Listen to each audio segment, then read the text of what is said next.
자, 북한이 조선인민혁명 창건 90주년을 기념해서 오늘 새벽에 개최할 것으로 예상이 됐던 심야 열병식을 진행하지 않은 것으로 알려졌습니다. 네, 얼마 전 문 대통령 퇴임을 앞두고 친서를 보내기도 한 북한의 속내는 무엇인지, 또 열병식의 의미와 앞으로의 남북 관계와 관련해서 양욱 아산정책연구원 부연구위원 그리고 김용현 동국대 북한학과 교수와 함께 짚어보겠습니다. 어서 오십시오. 안녕하십니까? 네, 예, 안녕하십니까? 예.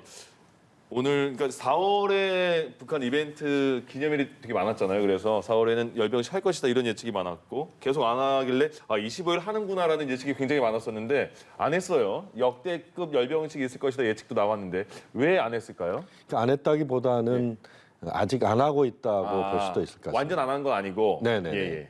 어젯밤에 평양 날씨가 그렇게 썩 좋지 않았던 것 같습니다. 뭐 서울도 비가 좀 오지 않았습니까? 예. 그래서 아마 날씨 영향도 좀 있는 것 같고요. 대체로 그동안 열병식 준비를 하는 여러 정황들이 인공위성을 통해서도 그렇고 또 북측에서도 그런 나름대로 준비하는 모습들을 보여줬기 때문에 예. 아마 오늘 이제 오전부터 아마 비가 그치는 것 같은데 오후나 저녁 늦게 개최될 가능성이 있습니다. 과거에도 보면은 예. 당일날 밤에 개최된 전례들도 있기 때문에 좀 기다려봐야 될 것 같습니다. 그러니까 날씨 영향이 가장 큰 것으로 봐야 될까요? 또 다른 게 있을까요? 저는 약간 좀 달리 보는 측면도 있는 것이 이렇습니다. 일단 열병식 자체가 원래 이제 한 6개월 전부터 이제 열병식을 모으는데 애초에 이제 저희가 정보를 듣기로는 김일성 그 110주년 그 생일 110주년 그것을 원래 목표로 해서 병력을 모으고 열병식을 준비했었던 걸로 알려요. 15일이요. 예. 근데 지금 이제 열흘 지나서 지금 이제 또 준비를 하는 것이고요. 결국은 이거 뭔가 좀 보여주기 위한 이런 행동으로 특히 이제 대한민국 정권 교체나 이런 것들을 앞두고 그다음에 또 그간의 어떤 모라토리엄 파기라는 어떤 흐름도 있고요. 이런 것들을 앞두고 뭔가 보여주기 위해서 계속 지금 준비를 하고 있는데 전반적으로 좀 어떤 그런 준비 상태가 좀 미비하거나 충분히 보여줄 것이 좀 부족한 것이 아닌가 이런 생각이 들기도 하고요. 사실 이제 아까도 우리 저 교수님께서 잘 말씀을 해주셨습니다마는 북한 이제 열병식을 심야에 개최하는 경우들이 계속 있었지 않습니까? 2020년 이제 10월 10일 날 그때가 이제 제일 처음 해가지고 자정했었고요. 자, 그 다음에 2021년 1월 그러니까 소위 8차 당대회 끝난 다음에 열병식에서는요. 그 당일날 저녁에 했습니다. 저녁에 했고 다음 날 그 아침에 이제 그 내용이 알려졌고요. 이제 작년 그러니까 2021년 9월 열병식은 또 자정했어요. 그래서 이게 뭐 자정에 하건 저녁에 하건 이런 식으로 이제 아직 남아 있는 겁니다. 그래서 저녁에 할 가능성도 충분히 있고 아니면 이미 했는데 그것이 조금 더 편집이라든가 이런 것들이 늦어져서 될 가능성도 전혀 없지는 않습니다. 전혀 없진 않지만은 뭐 일단 아침에 이제 그 노동신문 제가 이제 보고 오니까 해당 내용이 아직은 없더라고요. 아직 없는데 다음 날 이렇게 내보내는 경우는 충분히 있기 때문에 조금 더 지켜봐야 되지 않나 싶습니다. 알겠습니다. 네. 두 분 다 열병식을 준비하고 있었다 그런 징후는 보였다고 말씀해 주셨는데 조선인민혁명군 창건일이란 북한에게는 어떤 기념일인가요? 그러니까 1932년도 4월 25일 날 중국의 길림성에 안도현이 있습니다. 이 안도현에서 조선인민혁명군을 김일성 중심의 소규모 부대가 그 김일성을 중심으로 해서 만들어졌다. 이것이 이제 북한군의 시원이다 이렇게 보고 있는 겁니다. 48년도 2월 8일 날 북한에서 군 창건 행사가 있었습니다. 그날 평양 역전에서 아주 추운 날이었는데요. 저는 이제 그 동영상들을 많이 봤는데 그 추운 날 최용건 당시에 이제 군 최고 책임자가 말을 타고 이 열병을 하는 모습이 나옵니다. 그게 이제 실제 북한에서 진행됐던 창군일입니다. 그런데 이제 1978년도부터 북한이 생산도 학습도 생활도 항일 유격대식으로 이렇게 구호를 전면에 등장시키기 시작합니다. 그러면서 군 창건 기념일도 만주에서 항일 무장투쟁을 했던 것을 기념하면서 그것을 출발점으로 해야 된다는 북한 당국의 논리가 나오면서 그때부터 이제 4월 25일 날 그 북한군의 창건 기념일이 바뀐 것이죠. 그러니까 북한으로서는 이제 실제 북한에서 창군보다는 만주에서 항일 빨치산 활동이 시작됐던 것을 가장 우선하면서 창군 기념일을 잡았다. 그렇게 보시면 되겠습니다. 그러면 그 이번에 말씀하신 거는 그겁니까? 그 박사님께서 말씀하신 거는 준비가 아직 덜 될 수도 있어서 4월에 열병식이 예정돼 있되 조금씩 미뤄진 걸 수도 있고. 근데 이번에 그 오늘 한일교역대 조선인민혁명군 창설 90주년 25일이 오늘인데 예. 오늘도 열리지 않았다면 만약에 예. 그러면 언제 열릴 것인가? 그리고 만약에 오늘을 날짜로 잡았다면 이유가 또 있을까요? 그래서 일단은 이제 아까 말씀드렸다시피 결국 은 스케줄의 문제입니다. 근데 지금 소위 이제 꺾인에 해당하는 대형 행사가 사실 이게 마지막 기회예요. 아, 정준영에 대해서. 그래서 이게 그 이후에 과연 뭔가를 뭔가 어떤 정치적 명분을 만들어내서 할 수는 있겠습니다만은 사실은 굉장히 좀 무리한 접근이 될 수 있을 것이라고 그러니까 생각하고요. 열병식과 어떤 이벤트를 엮기에는 좀 무리가 있을 것이다. 무리가 좀 있을 것이라고 보고 결국은 어쨌거나 오늘 좀 해야 되는 상황이 아니겠느냐. 근데 사실은 뭐 날짜로 쳤다면은 기상 상황이나 이런 거 생각했다면 사실 그 4월 15일에 했어야지 맞습니다. 근데 네. 지금 뭐 어제부터 우리도 부슬부슬 어제 밤부터 비 내리기 시작했는데 그 지금 북한도 지금 상황이 마찬가지거든요. 그래서 지금 뭐 어쨌거나 저쨌거나 뭐 비행을 한다거나 폭죽을 터뜨린다거나 이것이 그닥 지금 쉽지 않은 상황일 것입니다. 그리고 여태까지 이제 뭐 훈련한 부분도 보면은 야간에 계속 비행을 하면서 이제 결국 그 심야든 아니면 저녁이든 이때 열병식을 할 거로 계속 우리가 추정을 했었는데 하여튼 북한에게 조금 좀 쉽지 않은 그런 상황이 됐습니다. 북한에서 이제 야간에 네네. 주로 열병식을 최근에 했는데 예. 두 가지 이유입니다. 하나는 미국 쪽에 직접 보여주는 차원에서의 그 열병식이 이루어지는 겁니다. 왜냐하면 미국 시간에 맞춘 거예요. 그렇죠. 이제 그런 측면이 하나 있고 또 하나는 공군역의 이제 이동 모습이 가장 잘 보일 수 있는 환경을 만드는 게 이제 밤입니다. 그래서 이제 조명이랄지 이런 것들을 다 고려해서 북한이 최근에 한 세 차례에 걸쳐서 아까 양욱 의원께서 이야기한 것처럼 세 차례에 걸쳐서 대체로 이제 밤에 이루어진 이유는 거기에 있다고 볼 수 있습니다. 밤에 그 3번 정도 했을 때 반응이 예전보다 좋았다고 느꼈을까요? 일단은 뭐 화려하죠. 예, 보기에는 그렇죠. 그렇죠. 이제 예. 불꽃놀이도 뭐 같이 하거나 또 열병 과정에서 열병을 하는 군인들의 행군 모습도 그렇고 전체적으로 이제 조명이 들어가기 때문에 또 북한에서 보면 이제 헬리콥터 이동이랄지 또는 전투기 이동이랄지 이런 것들을 보여주는 게 밤에 보여주는 게 확실히 효과는 더 높다 이렇게 볼 수 있습니다. 그렇군요. 예. 네, 열병식이 오늘 개최가 된다면 김정은 위원장의 집권 후 처음으로 열리는 열병식 될 텐데 그렇다면 오늘 이 날로 결정한 이유가 또 있을 것 같거든요. 글쎄요. 뭐 오늘 날짜라기보다는 저는 기본적으로 이번 열병식을 통해서 북한이 뭘 보여주고 싶은가를 좀 집중적으로 봐야 되지 않을까 싶습니다. 결국 이제 올해 1월부터 상황을 복귀하지 않을 수 없는데요. 1월에 이제 한 7차례 미사일 발사 이후 이제 지금 여태까지 13차례 그런 우리가 이제 도발로 정의할 수 있는 발사가 있었습니다. 예. 이 내용들을 보고 있으면은요, 사실은 전부 핵무기와 관련된 것에 집중이 다 되어 있다. 거의 대부분의 무기 체계가 핵을 탑재할 수 있는 무기 체계였고, 그 다음에 얼마 전에 이제 김정은이 나와서 이제 과시를 했던, 보여주었던 그런 이제 미사일 발사, 그 단거리 전술 미사일인데도 불구하고 사실 이게 군사적으로는 굉장히 커다란 의미를 갖기 힘든 미사일입니다. 왜냐하면 사거리가 한 200km 이하에 해당하고요. 소위 전선에서 전선으로 앞에 있는 부대들끼리만 싸울 때 사용하는 미사일인데 이런 미사일에 핵을 탑재하고 활용하는 경우가 사실 그렇게 많지도 않고 그런 전략을 쓰지도 않습니다. 그럼에도 불구하고 굳이 무리하게 핵 탑재를 주장하고 그다음에 보통 미사일 발사 이제 최근에 잘 나오지도 않던 김정은이 본인이 직접 나서서까지 그런 참관하는 모습을 보여줬다라고 하는 것은요. 해당 무기 체계 자체에 어떤 의미가 있다기보다는 이 무기 체계를 통해서 보여주고 싶은 의도, 즉 우리는 이제 전술핵을 가지고 숫자를 확 늘려나갈 것이다. 라고 하는 그런 의도를 보여주고 있고요.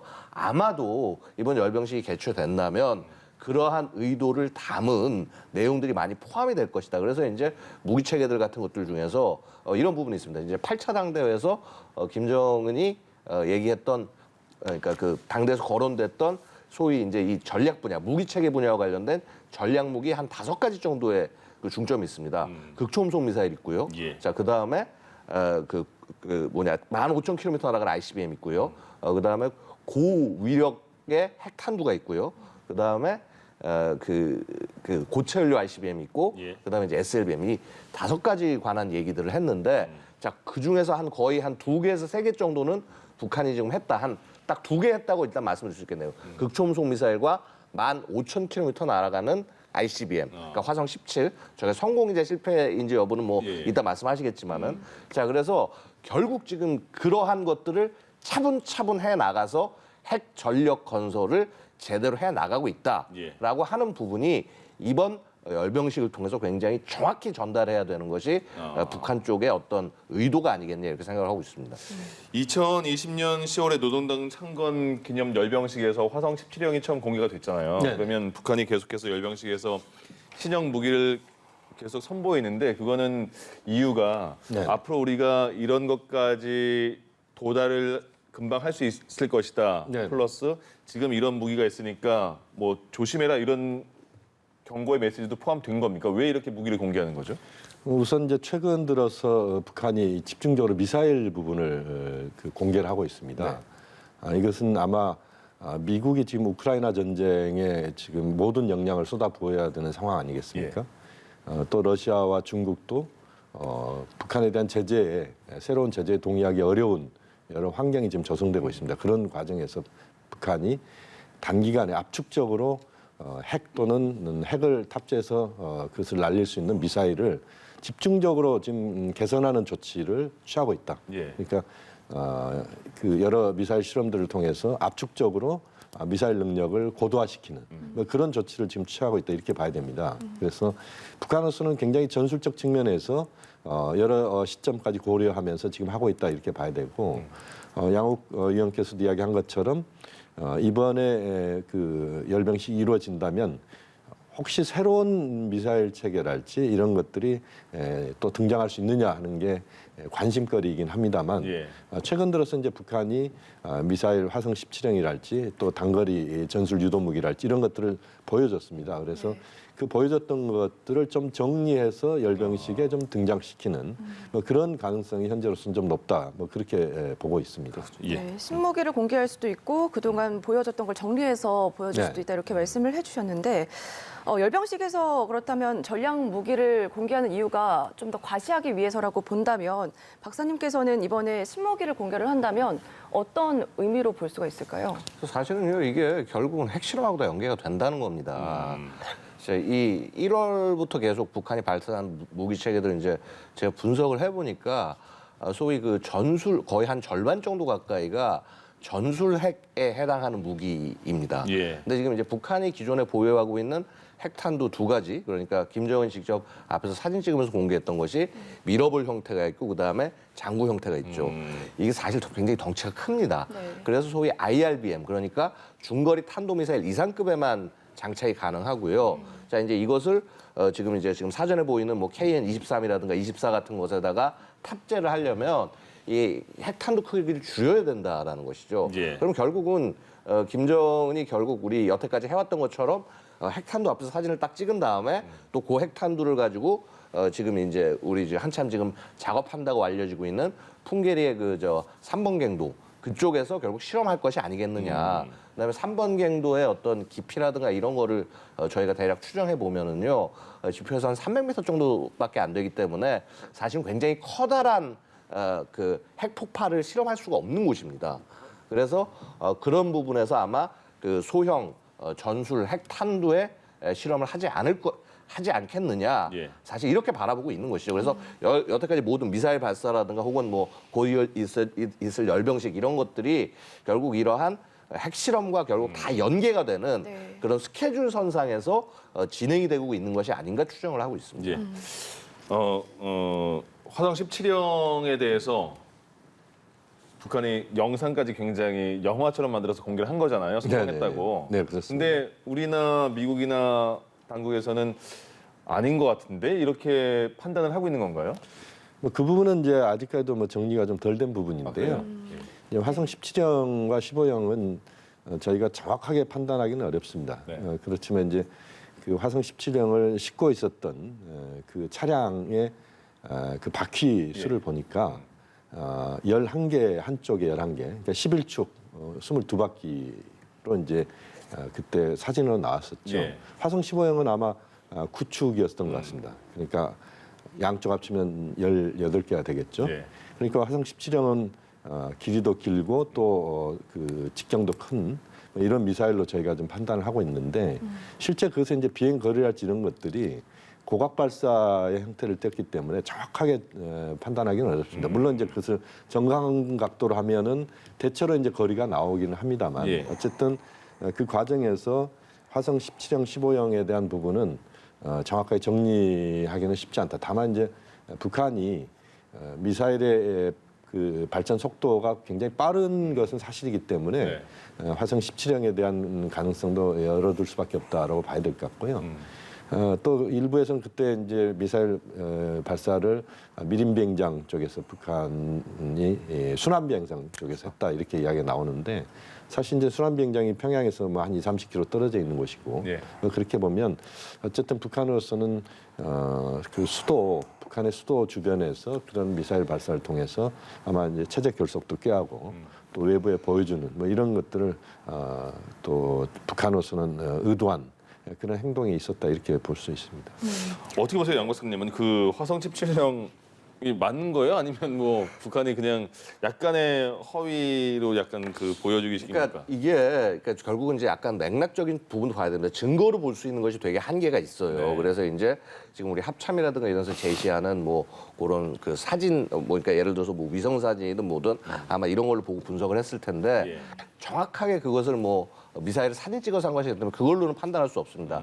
근데 맥락상 보면은요, 여태까지 우리가 알고 있던 북한은 자, 김정은이 뭔가 얘기를 하고 했을 때 그것이 갖는 무게와 중요성 때문에 함부로 거짓말을 할 수 없다. 국제사회든 혹은 이 자기네 인민을 향해서는 그렇게 여태까지 생각을 했었습니다만은 예. 최근에 북한의 행보를 보고 있으면은 그렇지 않을 수도 있겠구나라는 그런 느낌들을 받을 수가 있습니다. 왜 그러냐면은요. 예. 자, 지금 여태까지 이제 보면은 북한이 늘상 우리 정권이 바뀔 때마다 어떤 도발을 굉장히 여러 가지 스케줄에 따라 딱 준비해 놓고 난 다음에 압박을 가해왔다는 거죠. 사실은 지금 예를 들어서 문재인 정부가 시작하기 전에도 계속적으로 미사일 발사 이런 것들 준비를 쫙 해놨다가 예. 정부 출범하자마자 쫘르륵 발사하면서 긴장 요소를 딱 높여나갔습니다. 지금 사실 어떻게 보면 똑같은 그런 흐름을 북한이 준비하고 있다라고 봐도 과언이 아닌 상황인데 근데 좀 어설픕니다. 네. 2017년하고는 좀 틀려요. 그러니까 그렇게 그 뭐라고 그럴까 과학 기술자들이 준비해 놓은 것과 김정은이 보여주고자 하는 것이 지금 서로 미스매칭이 나는 상황이 이루어지고 있다는 것이죠. 예. 사실은 그렇기 때문에 굉장히 마지막 카드로 꺼낼 수밖에 없는 7차 핵실험 얘기를 굉장히 빨리 지금 나올 수밖에 없는 것이 아니겠느냐. 그래서 북한도 지금 나름대로 어떤 북한의 과학기술자들도 거의 그 마른 걸레처럼 쥐어 짜이고 있다. 뭐 아마 급하네요. 그런 부분들을 볼 수 있습니다. 네. 예. 이번 열병식에서는 이제 무기 공개뿐만 아니라 김정은 위원장의 메시지에도 관심이 모아지고 네. 있는데 지금 현재 한미 연합 훈련이 진행 중이기 때문에 강경 메시지가 나오지 않을까 예상도 되거든요. 어떻게 보시는지요? 이제 그 부분도 굉장히 우리가 주목해야 될 부분이죠. 김정은 위원장이 열병식이 개최가 된다면 김정은 위원장의 연설이 있을 것인지. 나올 것인가? 예. 네. 과거에 김정일 위원장 같은 경우는 연설을 거의 하지 않았습니다. 거의 뭐 그 나와서 열병식 하는 모습을 보면서 박수를 치는 정도였는데 김정은 위원장은 좀 다르죠. 그러게요. 본인의 입장을 계속 공개를 하고 있습니다. 그것이 이제 이번 열병식에서 이루어진다면 우선 이제 바이든 정부에 대한 김정은 위원장의 입장. 그러니까 지금 우크라이나 전쟁이 발발한 상황에서 미국이 북한에 대한 관심 또는 한반도에 대한 관심을 갖고 있지 않습니다. 솔직히 말씀드리면 현재로서는 우선순위는 많이 뒤에 처져 있는 것 아니겠습니까? 네. 그렇다면 이제 김정은 위원장은 그 우선순위를 바꾸고 싶은 것이죠.